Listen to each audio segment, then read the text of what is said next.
Hi, maayong adlaw. Today is March 2, 2025, first Sunday of the month of March.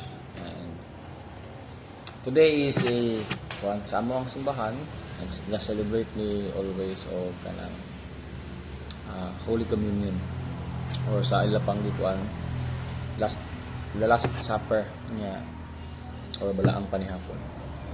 And then part sa sermon sa wali na include dito ang tulo ka events nga naay balaang panihapon nga nahitabo sa Bible, and then na-mention to siya nga ila tong giselebrar as to celebrate the Passover feast. And then so nagkuan ko kultura to sa Israel, why not kung kultura sa Pilipino unsa kahay hulagway sa balaang panihapon kung Pilipino nga kultura. So nakoy ginahuna-huna. Bakit ang takaw sa akong ginahuna-huna.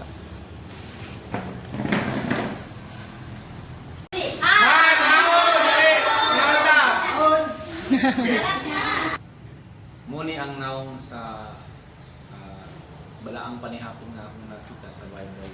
Ikaw, unsa imong ginahuna-huna nga hulagway sa balaang panihapon?